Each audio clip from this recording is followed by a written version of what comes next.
हाय लबास्टर डीमर्स, आज तारीख है 24 अप्रैल 2020। चलिए देख लेते हैं आज हमें कौन कौन से आर्टिकल डिस्कस करने हैं। आर्टिकल डिस्कस करने के पहले कार्टून ऑफ द डे देख लेते हैं। इस कार्टून में बात क्या की जाती है। ये पूरा पूरा कार्टून किस रिगार्डिंग है। महाराष्ट्र में नंबर ऑफ केसेस बहुत रैपिडली बढ़ रहे हैं, एक्सपोनेंशियली। तो वहाँ के चीफ मिनिस्टर शॉक हैं कि ये मेरे ऊपर ये कैसी मुसीबत आन पड़ी है, बिकॉज क्योंकि वहाँ पर हेल्थ क्राइसिस भी चल रही है और इकोनॉमिक क्राइसिस भी चल रही है। तो दोनों क्राइसिस के लेकर के ये है कोरोना वायरस। इसने महाराष्ट्र में किस प्रकार से एक्सपोनेंशियली इंक्रीज हुआ है उसी के बारे में बताया जाता है। उसके बाद हमारे पास जो नेक्स्ट आर्टिकल है डिस्कस करने के लिए, वो साउथ एशिया और नॉर्थ अमेरिका का कंपैरिजन है। राइटर यहाँ पे बात क्या करते हैं कि साउथ अमेरिका में पॉपुलेशन की डेंसिटी भी बहुत ज़्यादा है, पॉवर्टी भी बहुत ज़्यादा है। 1/3 पॉपुलेशन तो यहीं पर रहती है और दुनिया की 18% की पॉपुलेशन का शेयर है हमारा। मीन अगर हम साउथ एशिया, ये इंडिया की, और यदि हम साउथ एशिया की बात करें तो 24% की के आसपास की पॉपुलेशन केवल साउथ एशिया में रहती है। पॉवर्टी 1/3 जो जो पॉवर्टी लाइन के बिलो द पॉवर्टी लाइन के लोग हैं वो साउथ एशिया में रहते हैं। लेकिन स्टिल जो नंबर ऑफ डेथ और नंबर ऑफ इन्फेक्शन है वो नॉर्थ अमेरिका और साउथ एशिया दोनों में बहुत मेजर डिफरेंसेस हैं। नॉर्थ अमेरिका की बात करें तो वहाँ पर 21 जनवरी को पहला केस आया हुआ था, और इंडिया की बात करें तो यहाँ पर 28 जनवरी को पहला केस आया हुआ था। लेकिन यदि दोनों दोनों की जगह यदि हम कंपेयर करें तो 7 लाख से ज़्यादा इन्फेक्शन नॉर्थ अमेरिका में हो चुके हैं, लेकिन इंडिया में अभी भी 20,000 है। अगर हम नंबर ऑफ डेथ की बात करें तो 35,000 के आसपास डेथ अमेरिका में हो चुका है। बट अगर इंडिया की बात करें तो 536 ओनली डेथ है। तो राइटर इसी को कंपेयर करते हैं, कहते हैं कि उनका पर कैपिटा इनकम हमसे बहुत ज़्यादा है, उनके पास हेल्थ फैसिलिटीज़ बहुत बहुत अच्छी है, उनका पॉपुलेशन डेंसिटी हमसे कम है, और उनके पास हमसे बेहतर फीचर्स हैं। स्टिल जो साउथ एशिया है यहाँ पर नंबर ऑफ डेथ, यहाँ पर नंबर ऑफ मॉर्टेलिटी रेट बहुत कम है। इसके पीछे फिर रीज़न की बात कहते हैं कि ना केवल इंडिया बल्कि इंडिया के अलावा जो उसके नेबरिंग कंट्रीज़ हैं, लाइक भूटान हो गया, भूटान की कंडीशन तो और भी बेहतर है। तो राइटर फिर इसमें इसके कारण की बात करते हैं। फिर उसमें बताते हैं कि हो सकता है कि एक कारण ये भी हो सकता है कि यहाँ पर नंबर ऑफ टेस्टिंग उतनी नहीं हुई है, इसकी वजह से ऐसा केस देखने को मिल रहा है। बट राइटर फिर इसमें भी कहते हैं कि अगर नंबर ऑफ टेस्टिंग हम बढ़ा भी दें तो इतना सिमेट्रिकली चेंज नहीं आने वाला है। जितना जितना केस का डिफरेंस मुझे दिख रहा है, कहाँ लाखों में केस है और कहाँ 20,000। हो सकता है कि अगर नंबर ऑफ टेस्टिंग यदि हम इंक्रीज़ कर दें तो हो सकता है हमारे यहाँ 1 लाख केस आ जाए। बट अगर वहाँ पर भी नंबर ऑफ केसेस हो तो मोर देन 10 लाख के अबव का केसेस होगा, वहाँ पर भी केस होगा। और मॉर्टेलिटी रेट भी बताते हैं कि साउथ एशिया में कम है। फिर साउथ एशिया में अगली बात करते हैं कि हमने हो सकता है कि लॉकडाउन बहुत प्रॉपर टाइम पे कर दिया था। दूसरा केस बताते हैं कि साउथ एशिया की कंडीशन इसलिए अच्छी है क्योंकि यहाँ पर लॉकडाउन बहुत प्रॉपर समय पे हो गया था। फिर राइटर कहते हैं नहीं, ऐसा भी नहीं है, क्योंकि लॉकडाउन हमने हमने हमने जिस टाइम पर किया हुआ था उसी के वेरी सिमिलर अमेरिका ने भी किया हुआ था। इसके पीछे राइटर एक जेन्युइन रीज़न देते हैं कि वो कंट्रीज़ जहाँ पर बीसीजी का टीका का वो इम्यूनाइज करने के लिए ऑलरेडी चल रहा था, वहाँ पर तो कोविड-19 के केसेस कम बहुत बहुत धीरे धीरे स्प्रेड हो रहे हैं। लेकिन जो डेवलप्ड कंट्रीज़ थी जैसे यूरोप हो गया, नॉर्थ अमेरिका हो गया, तो यहाँ पर बीसीजी का टीका लगना बंद हो गया था। तो बीसीजी का टीका लगना बंद होने की वजह से वहाँ के ह्यूमन के अंदर वो इम्यूनिटी नहीं है। बट अगर साउथ एशिया की बात करें, क्योंकि ज़्यादातर यहाँ पर गरीब कंट्रीज़ ही हैं, तो यहाँ पर बीसीजी का टीका बिल्कुल मस्ट है कि बेबी जब बर्थ लेता है तो बीसीजी का टीका एक टाइम पर लग ही जाता है। तो राइटर कहते हैं कि यहाँ का हो सकता है इम्यूनिटी सिस्टम ही बहुत अच्छा हो साउथ एशिया का, जो कोरोना वायरस से लड़ सकता हो। क्योंकि हाइड्रोक्लोरोक्विनाइन का इतना ज़्यादा इस्तेमाल जो इंडिया में यूजुअली होता ही है, क्योंकि इंडिया में मलेरिया तो अभी ख़त्म हुआ नहीं है। तो यहाँ पर तो मलेरिया की वो मेडिसिन हम लोग यूज करते हैं, तो इसकी वजह से हमारे अंदर वो इम्यूनिटी सिस्टम पहले से ही इनबिल्ट है।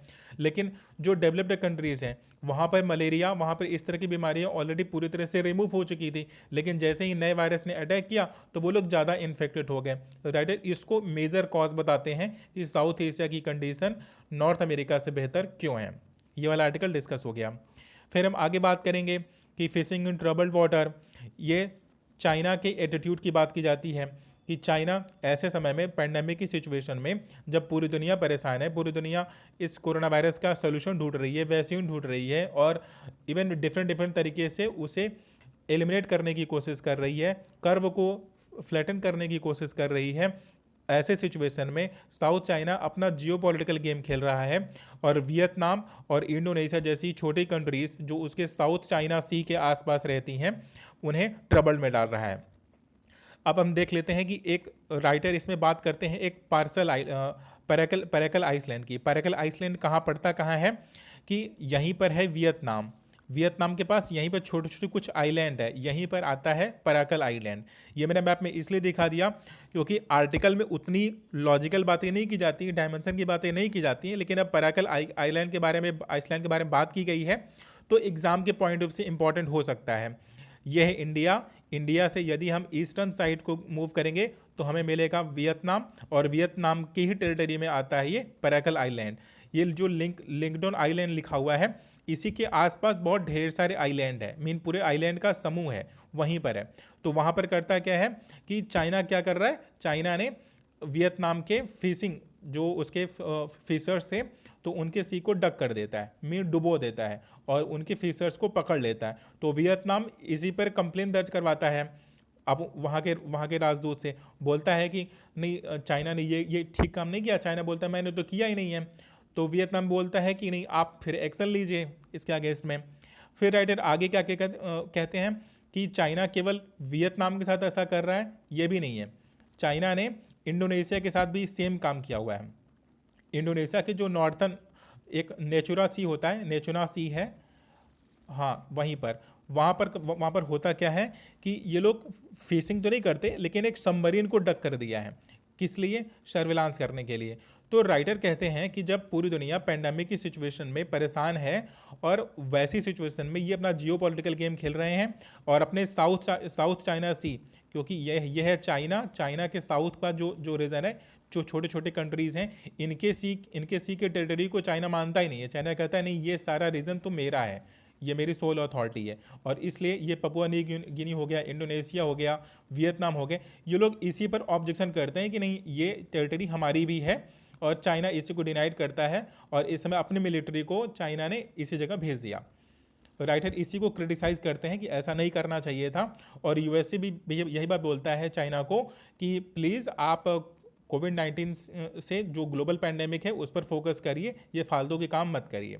ठीक है, ये वाला आर्टिकल डिस्कस हो गया।